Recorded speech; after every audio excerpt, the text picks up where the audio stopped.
Shalom, kita jumpa lagi dalam Fokus Kristovirus. Kali ini fokus bersama-sama dengan Pastor Kesia Yamamoto, seorang hamba Tuhan dari Semarang yang saat ini menetap di Jakarta. Dan Pastor Kesia ini di tahun 2012 mengalami sakit autoimun yang waktu itu belum ditemukan obatnya. Tetapi oleh anugerah Tuhan, Pastor Kesia mengalami mujizat walaupun harus melewati proses yang tidak mudah. Mari kita simak Fokus Kristovirus bersama Pastor Kesia Yamamoto. Selamat mengikuti. Shalom Bapak Ibu Saudara yang dikasihi Tuhan.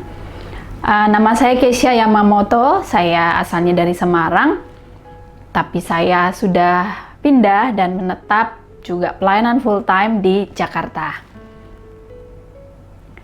Saya ingin menyaksikan bagaimana kebaikan dan kemurahan Tuhan di dalam kehidupan saya.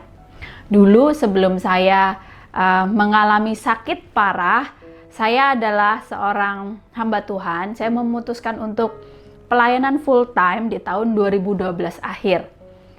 Jadi saya aktivitasnya seperti biasa, pelayanan, baik ke desa-desa, juga ke ada beberapa luar Pulau Jawa, dan mungkin tempat-tempat yang anak muda jarang gitu ya untuk kunjungi. Saya punya hati untuk pelayanan di tempat-tempat yang seperti itu. Mentor saya mengirim saya ke sana, dan kemudian singkat cerita, setelah kehidupan pelayanan yang bagi saya menyenangkan dan saya juga ada hati di sana, saya punya passion di sana.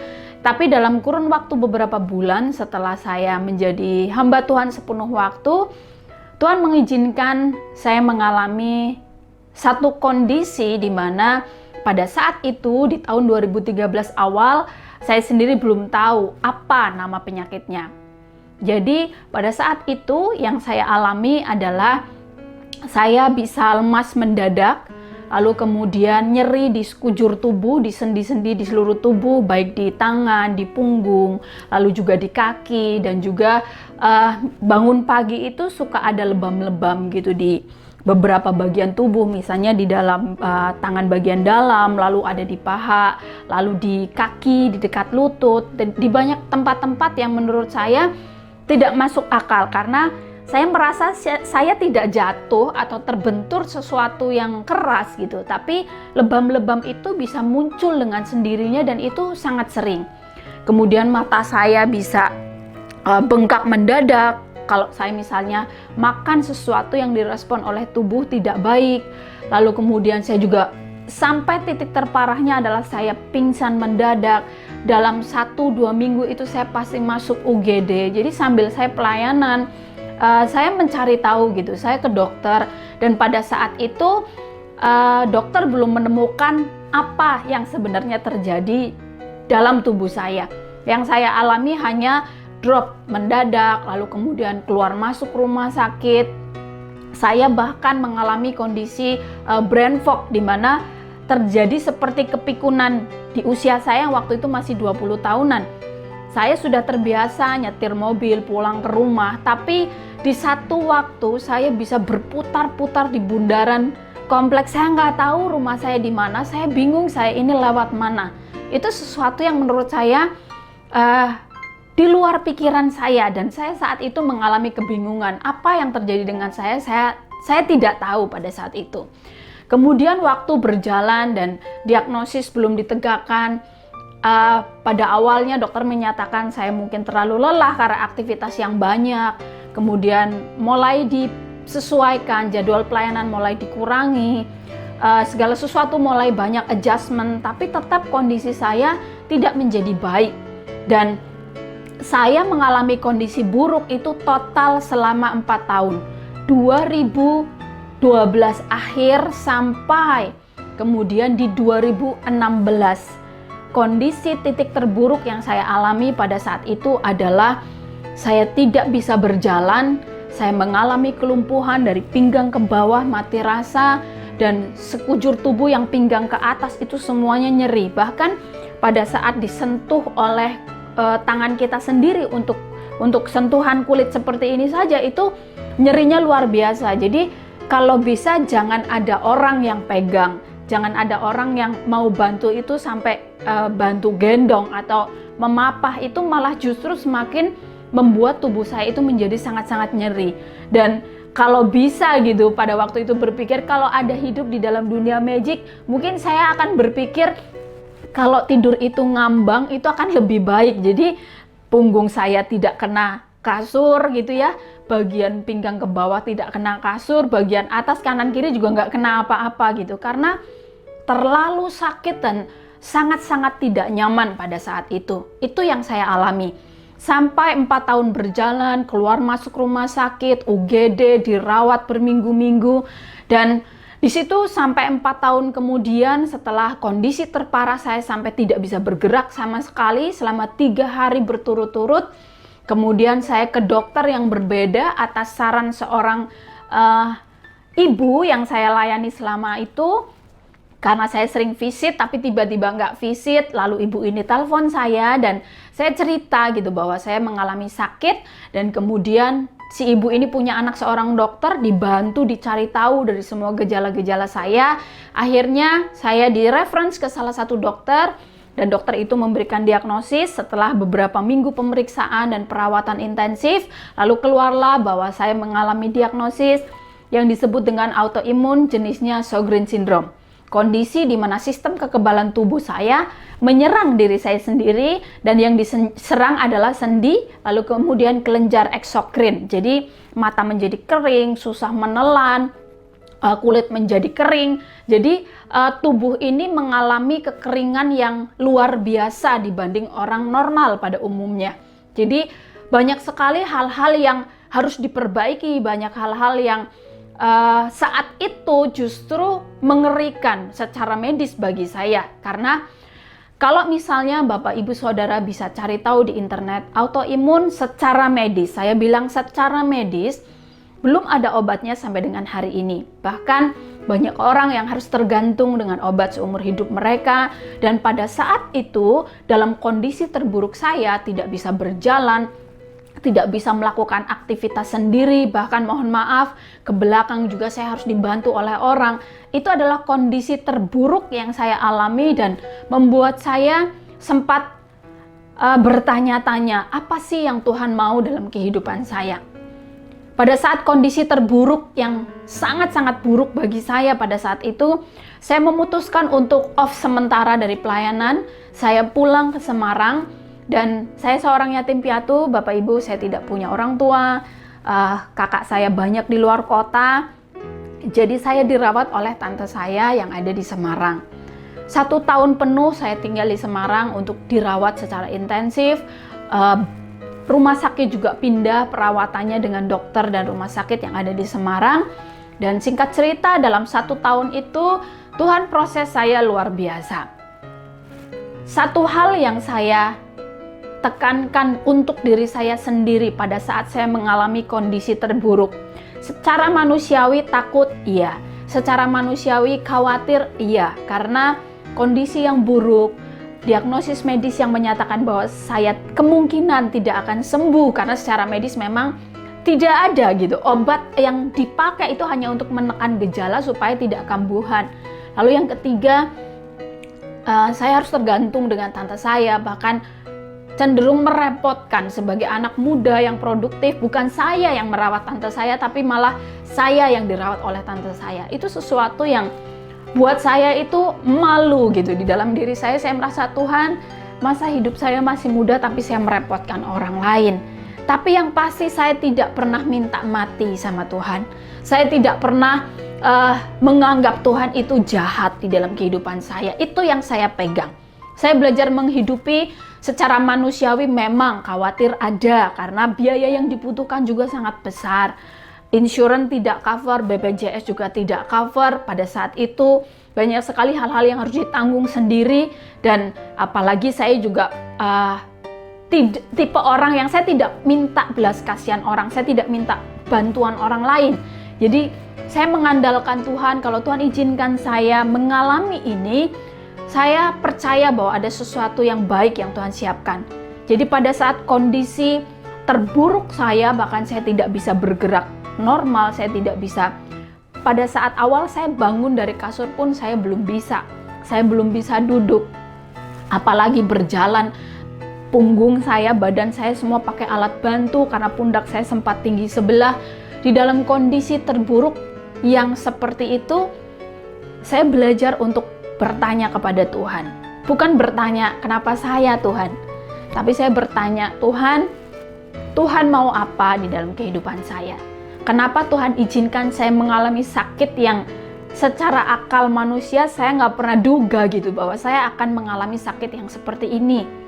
Karena secara gaya hidup, menurut saya pribadi, saya bukan orang yang ngawur dalam makanan. Saya bukan orang yang tidak menjaga tubuh. Saya berolahraga dengan rutin. Tapi mengapa? Saya tahu saya juga pasti berkontribusi atas sakit ini. Tapi saya tetap bertanya kepada Tuhan. Tuhan mau apa? Tuhan mau saya mengerti apa dengan semua yang saya alami saat ini. Kemudian berjalannya waktu, saya tidak pernah minta sembuh bahkan Bapak Ibu. Saya tahu kalau Tuhan izinkan saya sembuh, Tuhan pasti sembuhkan. Saya hamba Tuhan, saya nggak cuma khotbah, tapi saya juga belajar untuk menghidupi apa yang saya sampaikan. Saya memperkatakan oleh bilur-bilur Kristus saya sembuh gitu. Itu adalah perkataan iman, itu adalah perkataan firman. Tapi saya tidak pernah menangis di dalam doa saya minta Tuhan tolong sembuhkan saya dong, Tuhan tolong saya biar bisa jalan, tidak. Tapi yang saya lakukan adalah saya berusaha sebagai manusia, saya berlatih setiap hari. Saya tidak punya uang yang banyak untuk berobat saat itu. Saya bahkan sampai menjual warisan dari orang tua saya untuk biaya berobat. Semua sudah habis-habisan dalam 4 tahun itu. Jadi pada saat kondisi terburuk saya memutuskan untuk, saya bersyukur kalau Tuhan izinkan saya sakit sampai separah ini. Apa sih yang saya punya? Apa sih yang saya bisa lakukan? So, saya lakukan itu. Jadi, saya tidak membandingkan hidup saya dengan orang lain. Yang mungkin mereka bisa gampang berobat ke luar negeri gitu ya. Ke rumah sakit yang mahal, ke dokter yang terkenal. Saya tidak memusingkan dan tidak membandingkan diri saya dengan orang lain. Saya lebih melihat ke dalam diri saya. Apa sih yang bisa saya lakukan? Setelah saya berpikir, saya berdoa, lalu saya mulai bertindak. Yang saya lakukan sederhana sekali Bapak Ibu. Selain saya berobat kontrol rutin dengan dokter, saya mengikuti semua anjuran dokter, tapi saya tidak menggantungkan iman saya kepada diagnosis bahwa saya tidak bisa sembuh. Karena saya percaya bahwa Alkitab berkata oleh bilur-bilur Kristus, kamu sembuh. Tapi saya juga mengerti, kata sembuh bahasa aslinya itu kan Rafa. Rafa artinya repair. Repair tidak hanya sekedar, waktu saya sakit lumpuh terus bisa jalan lagi seperti normal, tidak. Repair depend on God. Apa yang Tuhan mau perbaiki dalam hidup saya? Saya mungkin punya hati yang salah, saya mungkin punya sikap yang salah, punya respon yang salah, atau mungkin hubungan di keluarga ada yang tidak baik. Apa yang Tuhan mau perbaiki dalam hidup saya, itu terserah Tuhan. Dan itu yang saya minta dari Tuhan. Jadi, sebagai manusia, saya berjuang. Apa yang saya lakukan, saya tetap berdoa, tanya Tuhan, apa yang harus saya kerjakan, apa yang Tuhan mau di dalam hidup saya. Yang kedua, saya perbaiki pola makan saya, Bapak Ibu. Meskipun selama ini saya memang tidak makan sembarangan, tapi saya lebih mengenali tubuh saya, karena tidak semua sayur buah itu baik untuk tubuh kita. Ada hal-hal yang terjadi, ada kondisi-kondisi tertentu yang mungkin ternyata intoleransi. Saya belajar dari banyak sumber terpercaya, saya kemudian praktekkan, saya catat respon-respon tubuh saya, kemudian saya latihan. Dari mulai saya nggak bisa bangun, saya latihan bangun perlahan-lahan dari tempat tidur dengan posisi duduk, mulai dari 1 menit, 2 menit, 5 menit, lalu kemudian bertambah, lalu kemudian naik lagi levelnya. Saya berlatih untuk berjalan ketika saya merasa ada kekuatan di kaki saya. Apakah saya langsung bisa berjalan? Tidak, Bapak Ibu. Pada waktu saya berjalan, saya latihan, tante saya mendampingi saya, dibelikan kerikil entah berapa banyak untuk taruh di teras, 1 kotak kecil seperti itu untuk saya jalan di atas kerikil-kerikil itu, sehingga saya bisa merasakan ya sensoriknya. Apakah kerikil-kerikil itu saya bisa terasa di kaki.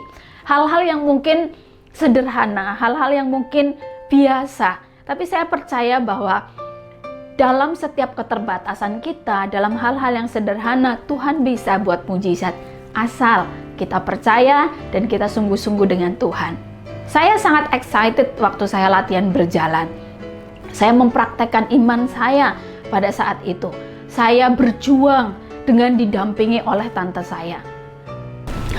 Pada saat saya sakit parah Bapak Ibu, saya tidak pernah sounding kepada orang lewat sosial media atau bahkan kepada keluarga besar saya secara umum. Karena pada waktu saya mencoba untuk menceritakan kepada keluarga pun, saya tidak punya orang tua, saya cuma punya kakak-kakak dan ada keluarga besar yang lain. Pada saat saya bercerita, tidak sedikit bahkan orang dekat dan juga keluarga yang mereka menjudge gitu, mereka menghakimi bahwa mungkin karena kamu selama ini pelayanan untuk orang-orang sakit, jadi pada saat saya berdoa buat mereka dipulihkan Tuhan, lalu maka sakitnya pindah ke saya. Lalu ada yang bilang, itu adalah kutuk dan segala macam. Bagi saya, orang yang sedang mengalami sakit itu tidak butuh ayat Bapak Ibu, tidak butuh judgement atau penghakiman. Orang yang sakit itu butuh untuk didukung. Terlepas dari dia hamba Tuhan, terlepas dari dia bukan hamba Tuhan sepenuh waktu. Tapi kadang bahkan orang Kristen sekalipun sedikit-sedikit langsung ayat, sedikit-sedikit langsung menghakimi gitu, pakai Alkitab. Dan menurut saya itu tidak pas. Lalu apa yang saya putuskan, saya tidak banyak menginformasikan bagaimana kondisi saya, update perkembangan saya. Saya hanya cerita kepada tante saya pasti yang merawat saya, kakak-kakak kandung saya, lalu kemudian bapak rohani saya atau gembala saya. Orang-orang yang inner circle saya yang tahu bagaimana perjuangan saya dari awal sampai akhir, betapa sakit, betapa luar biasa perjuangan saya untuk berlatih berjalan, jatuh, berkeringat, nangis, sakitnya luar biasa. Mereka mengerti gitu, dan saya bersyukur untuk orang-orang yang mengasihi saya. Dan dari peristiwa sakit itu saya mengerti bahwa kita nggak butuh banyak orang di dalam hidup ini untuk membuat kita itu memahami Tuhan. Saya mendapatkan kasih dari orang yang tante saya tidak melahirkan saya, tapi beliau mengasihi saya, merawat saya, itu buat saya itu adalah cerminan Tuhan di dalam hidup saya. Lalu kemudian orang-orang dari gereja saya yang sangat baik, mereka perhatian. Bapak rohani saya, suami istri, mereka juga sangat baik dan mendukung, selalu menanyakan kondisi saya. Lalu juga dari teman-teman dekat, apa yang saya punya, apa yang saya bisa, saya belajar bersyukur dengan itu. Jadi saya tidak melihat yang lain yang mungkin tidak mendukung saya, yang mungkin menghakimi saya, yang mungkin justru menyampaikan hal-hal yang gak enak. Saya tidak fokus dengan itu. Saya fokus dengan apa yang saya miliki. Orang yang mengasihi saya, sedikit apapun jumlahnya, saya bersyukur untuk itu. Apa yang saya bisa lakukan? Perbaiki pola makan saya, mulai berolahraga yang tepat, karena ternyata tidak semua olahraga tepat buat saya. Lalu saya juga perbaiki cara pikir saya, perbaiki cara saya komunikasi dengan Tuhan, memperbaiki hubungan saya dengan Tuhan. Ada banyak hal yang saya perbaiki pada saat saya sakit. Dan puji Tuhan, ketika saya mulai memperbaiki banyak hal di dalam hidup saya, di satu titik 6 bulan lamanya dari kondisi saya lumpuh, tidak bisa berjalan, dan puji Tuhan dalam 6 bulan saya sudah bisa lepas kursi roda. Saya waktu itu masih belajar jalan dengan tongkat, tapi saya sudah tidak perlu di kursi roda lagi. Saya bisa berjalan dengan kekuatan kaki saya meskipun perlahan. Dan total dari Januari 2016 sampai Oktober 2016, mujizat yang saya alami melalui proses, saya terima. Saya tidak lagi pakai kursi roda, saya tidak lagi pakai alat bantu di badan saya tidak lagi pakai tongkat, dan saya lepas obat dengan pengawasan dokter. Yang menurut medis awalnya kemungkinan saya tidak bisa sembuh, kemungkinan saya akan meminum obat dalam jangka waktu lama dan bisa jadi seumur hidup saya karena pada saat itu parah sekali. Tapi dalam 2016 itu Tuhan ubah dengan luar biasa. Mujizat yang saya alami bukan mujizat instan yang didoakan langsung sembuh. Dalam kondisi saya saat itu, saya mengalami mujizat proses. Bagaimana Tuhan melihat respon hati saya, bagaimana saya berjuang dengan semua keterbatasan dan ketidakmampuan saya. Disitulah Tuhan membuat perkara yang besar. Saya mengalami pemulihan, bahkan dokter yang merawat saya juga amazed karena ternyata luar biasa progres yang saya alami. Dan setelah saya sehat, saya mengerti saya harus apa. Saya percaya pada saat itu bahwa kalau bukan Tuhan itu tidak mungkin. Tapi saya percaya saya mengalami itu karena saya tidak pernah berhenti untuk bersyukur dengan keadaan saya. Pada waktu saya kekurangan biaya untuk berobat pun saya tidak mengeluh gitu. Saya tidak menangis menyalahkan Tuhan. Ya oke, berarti memang saya saat itu belum bisa provide untuk biaya berobat. Saya tidak mau marah dengan siapapun dan saya menerima keadaan saya sambil saya berpikir apa yang bisa saya lakukan sebagai dalam tanda kutip saat itu orang yang cacat gitu ya, orang yang tidak bisa berjalan. Saya bisa menulis, saya bisa mendesain yang sederhana, lalu banyak hal-hal yang ternyata saya bisa kerjakan online karena kan zaman berkembang ya, banyak hal-hal yang dibutuhkan secara online dan saya mulai masuk ke dunia itu sejak saya sakit.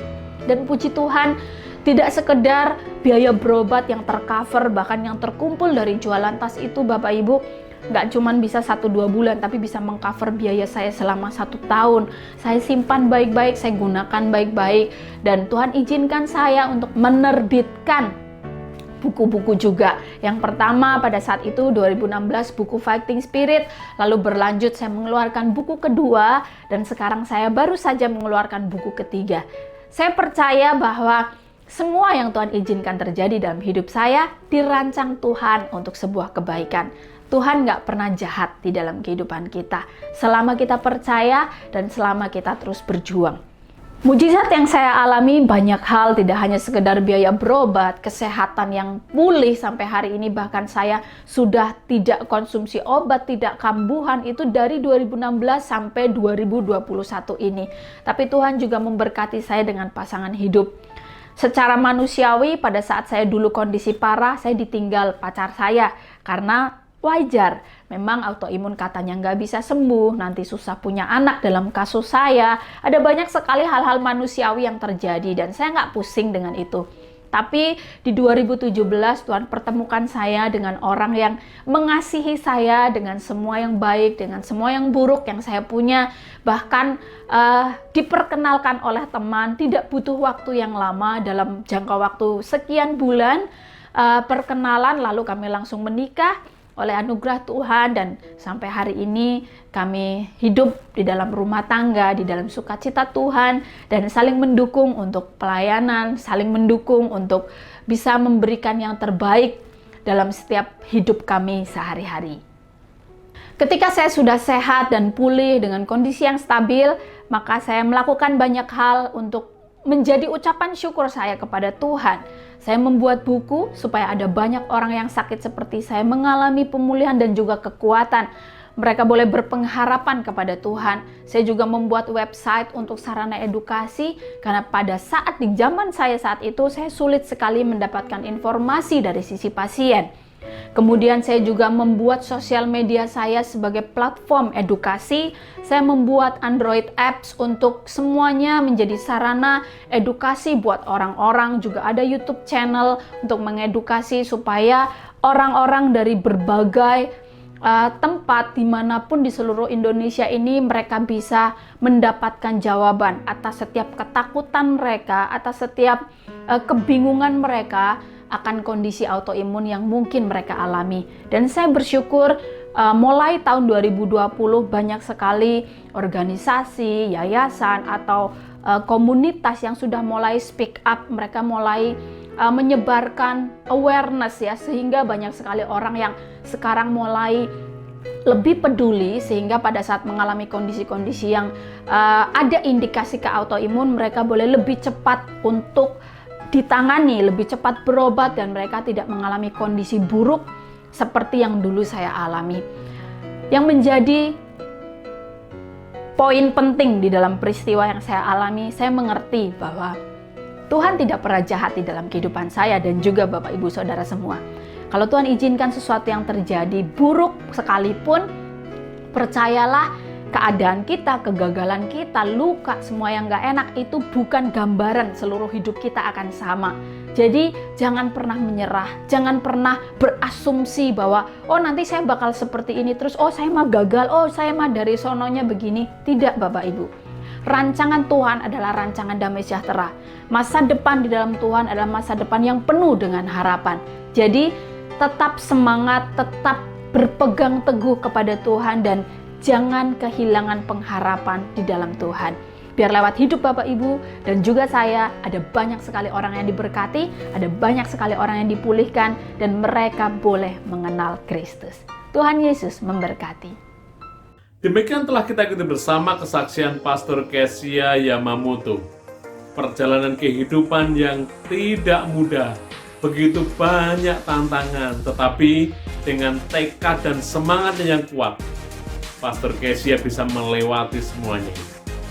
Bagi Anda yang ingin mengetahui tentang autoimun dan mengerti perjalanan hidup Pastor Kesia Yamamoto, dapatkan selengkapnya di buku yang telah ditulisnya di toko buku Gramedia terdekat atau bisa memesan lewat website di bawah ini. Tuhan tidak pernah lalai menepati janjinya, sekalipun ada orang yang menganggapnya sebagai kelalaian. Jangan pernah putus asa, terus berpegang pada pengharapan di dalam Tuhan. Sampai bertemu dalam Fokus Kristofers berikutnya, Tuhan memberkati.